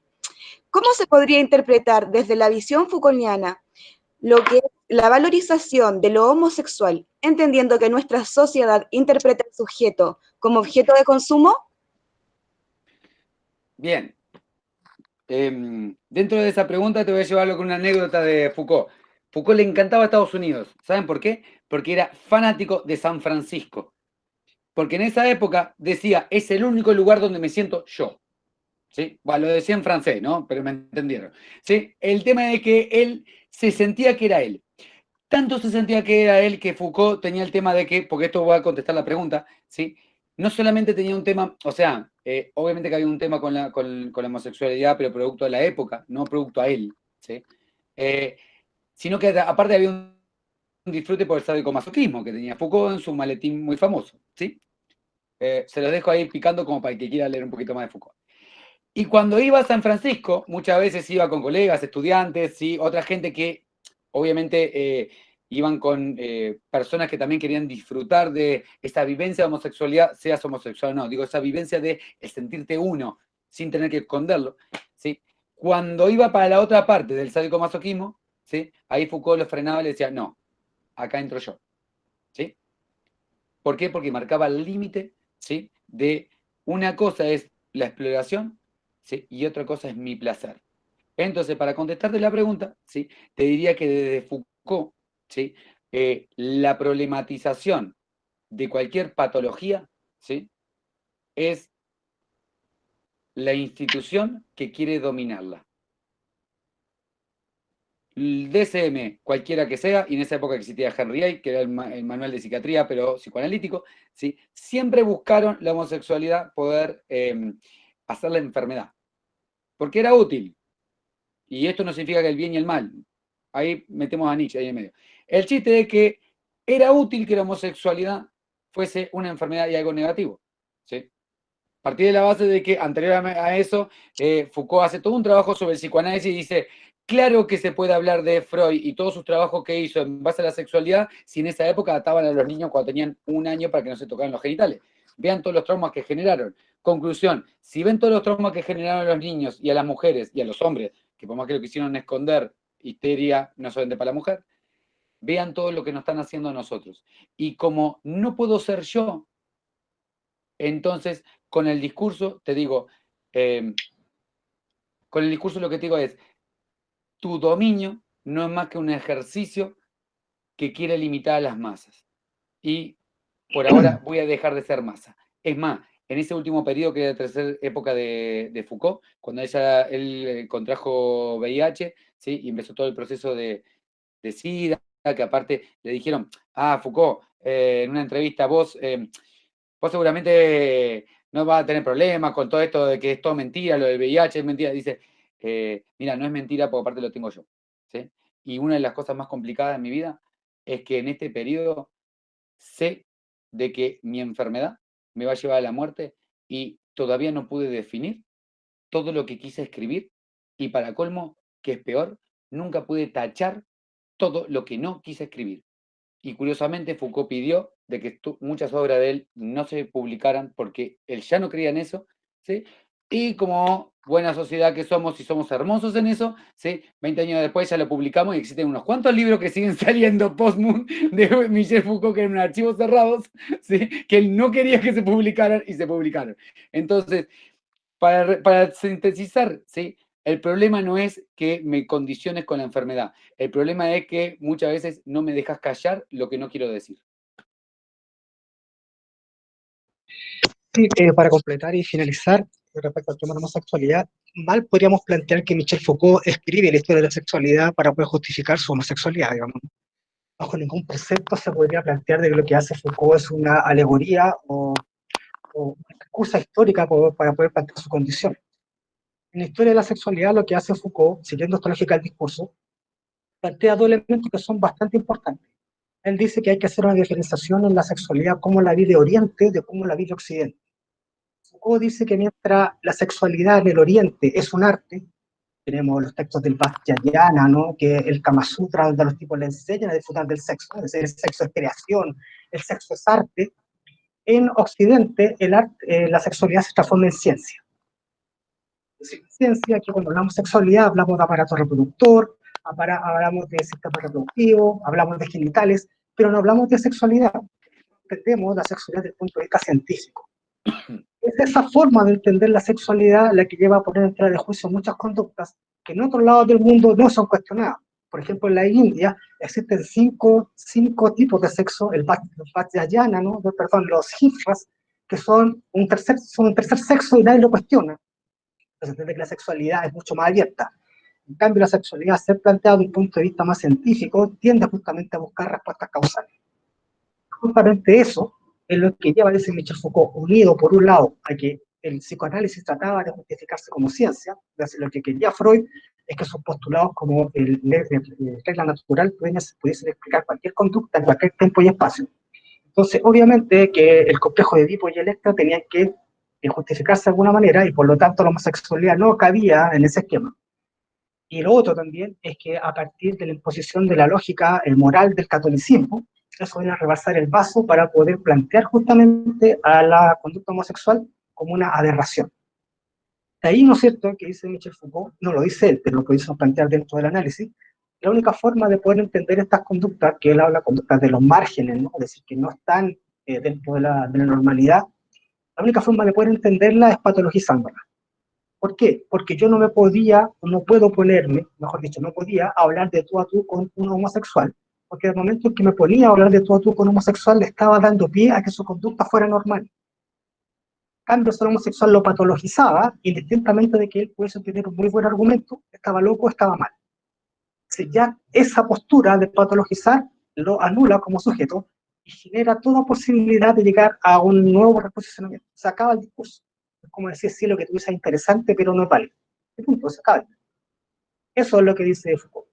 De alguna medida, el gran problema de la homosexualidad en Occidente, porque no en todos lados es, y ese también es parte de un discurso, era que el homosexual siempre fue planteado, ¿no es cierto?, como alguien que contradecía toda esta teoría, sobre todo las ciencias sociales que estaban tratando de adquirir a los modelos científicos, y por lo tanto jugaba de favor. Y por último, el tema de la homosexualidad juega, y de aquí con esto cierro, ¿no? A tal punto llegó esta lógica del catolicismo, principalmente en la sociedad chilena, que el gran problema que nosotros tuvimos por mucho tiempo cuando hablamos de homosexual, es que cada vez que nos decían qué es lo que era un homosexual, a nosotros se nos venía a la mente un sujeto teniendo sexo. La imagen que teníamos de un homosexual era considerarlo si era hombre o mujer en la cama teniendo sexo y no teníamos otro imago para poder considerarlo. Es decir, el homosexual era deseo, era prácticamente erotismo desbordado, y esa fue una imagen que fue calando. Entonces, obviamente, le fuimos trabajando sobre el tema de la sexualidad y jamás visualizamos que la sexualidad es parte de la vida de los sujetos, y por lo tanto hay excelentes abogados, excelentes médicos, y bla, bla, bla, por el estilo. Entonces, es eso lo que se enfocó, que en el fondo era un discurso aprendido, que el homosexual es el único sujeto, por decirlo así, a nivel de orientación sexual, que se le empieza a juzgar o se le juzga por cómo disfruta del sexo. A los heterosexuales no se les juzga, ¿no? ¿Por qué no se les juzga? Porque se asume que la mayor parte se asume que son heterosexuales y que eso es la normalidad, eso es el discurso hegemónico. Pero también uno puede empezar a cuestionar las prácticas de los heterosexuales. Eso era la aporte que yo quería hacer.